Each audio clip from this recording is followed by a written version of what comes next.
I was looking for inspiration for a new beat breakdown to show you guys on the channel, so I thought I would dive into what's new in the charts recently, and I thought there was no better option to do as a video today than Miley Cyrus Flowers. So this morning I made a type beat, similar instrumental to this new song that she has released. I can see it's trending #1 on YouTube, so it clearly is a big deal. So I've done it, and I'm going to now do a breakdown of the production for you so you can do a similar sounding production for yourself. If you are new to this channel, my name is Joe Gorchi and I'm the music producer behind Pop Beat Breakdowns, and if you are new to this channel, smash that subscribe button right now, as it is the best way to support the channel. With that mandatory out the way, let's get straight into the video. Let's jump into Logic and let's do this beat breakdown. Okay, so this is the Logic project that I created for this Miley Cyrus Flowers type beat. I'm gonna do a breakdown in the order that I added the instrumentation so you can get the best idea of how I built this production back up.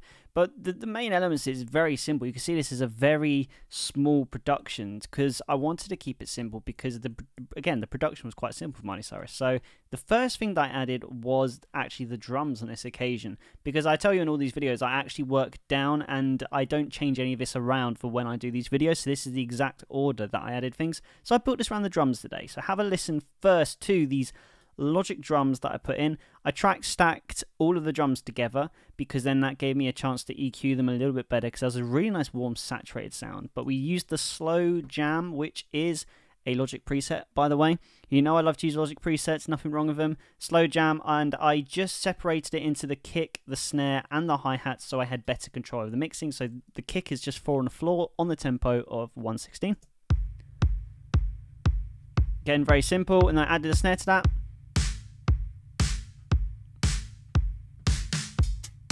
And a hi-hat, slightly EQ to left. Now this won't sound like that straight out the tin if you're going to use these sounds. I did go into drums for the kick. You see I added a little bit more gain and I slightly dampened the kick to get that sound. And then for the snare drum, I really wanted to dampen it, keep it really nice and tight, and add a bit of gain so it snapped. And the EQing is very interesting. I did a lot of low end for this kick drum. And then for the snare, quite the opposite, I did quite a lot of high end to bring them up. So again, I got the sound I wanted in the end, a little high shelf as well on the snare, hi-hat, sorry. And after that, it was literally just adding these little percussive elements, and that's the drums together. So first thing I did, I needed some fills just to go into transitions of the sections. So this is when we bring in one of my favorite tools, which is the drummer. So this was just one of them programmed in drums where I just use the toms. It's a very good way to put drums fills in, by the way, for toms. Turn the fills up, and then we get this. Yeah, and then that's that. And then percussion, I just added a few different elements. I did analog circuits, shaker mixed in with the block Ibiza, just to get this nice little cute background sound. And then a little bit more into the song. These are percussion. This is the West Africa, I think it's called, a West African percussion. I just bounced this out because otherwise I had a few issues with the MIDI. So these are just MIDI toms, or MIDI, I can't remember the name of the instrument, but basically MIDI percussion that I actually bounced out. So when you put them all together, this is the whole drum section for the song, done relatively quickly. And it's a vibe.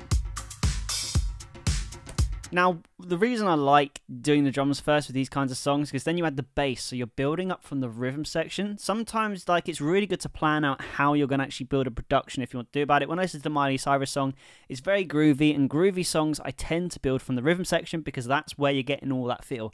So I built from the drums, now we add in the bass to cover our rhythm sections. So the bass, I used Contact's bass, I think it's the Rickenbacker bass, if I pronounce that properly. Yes.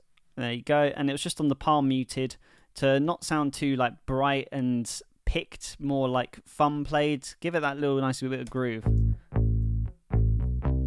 And this is in the key of C major now, I'll say at this point. And I just varied up just a little bit. It was 2 little pops right at the end of the second time round, which you'll hear in a second. Fairly simple other than that. Again, it sounds quite MIDI, but I don't really mind because in terms of maybe like the staccato playing of it, but when you put everything into context together, it sounds great. So if I just play this with the drums, you'll get what I mean.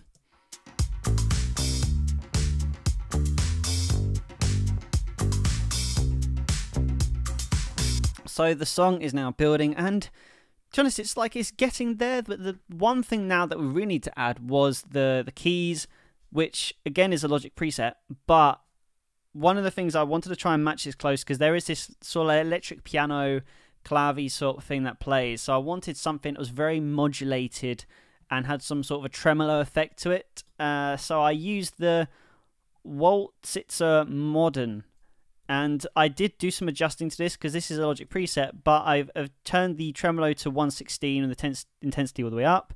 And then the phaser, we've got 1.8 on, which is a little bit of colour. I turned the bass down on this setting as well because it's too much, as well as the bass boost. So that's what I have done for that. And to help, again, I've had the chorus turned on just a little bit, just so we get that, you know, just that little bit of modulated sound that I'm looking for. And when you put it in, I've got these octaved. So this is lazy when we're not playing with two hands. I just put one on the octave in, and then I went an octave below, hence the -12.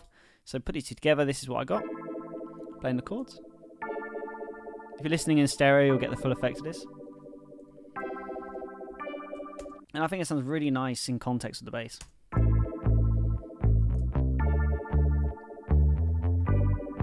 Nice. So there's only really one more thing to add, and that's the strings, because when I listen to the production as a whole, it's very simple. And as I said, there's not a lot really going on other than what I'm breaking down in this video, so I wanted to keep this production simple when I was doing this type beat. So now we get to the strings. For the strings today, I am using Contact's Studio Strings 2, or Session Strings 2, sorry. These are very good strings. I use them quite a lot. More times than often I use Omnisphere because they come pre-mixed with a bit of reverb, which just seems to have come my sound when it comes to producing. I just love these. They're called the Hollywood strings, I believe, and they're really, really good in Omnisphere. But today I thought I'd use the Session Strings, which again, native instruments if you want to know more about them. And it was very simple. So I've just got 3 octaves playing of this one rhythm. It's basically just 2 different string melodies put together. There wasn't a huge string section in this song, but I wanted to keep it as real as possible, so the release is quite long on this, and the attack is very abrupt. So if you look at the effects, just a little bit of release, because if you have Logic, by the way, you can create these in Logic using the Studio strings, but just make sure you've got the release a little bit up and the attack on as well. And then this one you can humanize a little bit, so I just adjusted the pitch and timing just to be a bit off, so it sounded that little bit more real. And just to help with the space as well, I use sample delays, which if you've seen previous videos, you know I love to do to create space in a mix. So yeah, this is the melody. And it's just layered.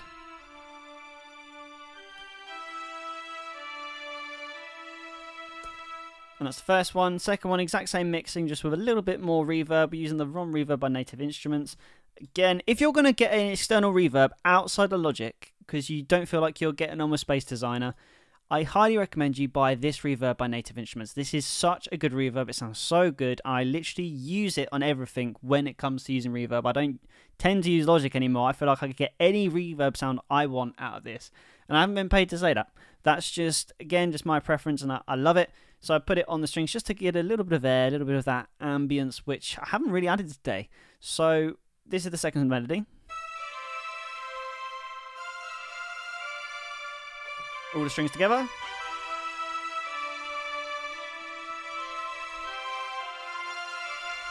It's a really nice counter melody. When you're writing strings, sometimes it's very good to get into the practice of trying to write counter melodies where you've got one melody literally playing off another one. So you got da da da da da da da da da da da. As you see, like that sort of call and response every time. It's a really nice way to write strings, and it just makes it a bit more interesting and adds a bit more movement in the mix. And that literally is the song altogether. It's a very simple one today, but I feel like we got the effect. I'm going to play it from the start of here and see what you think. But this is my type beat of Miley Cyrus, Flowers.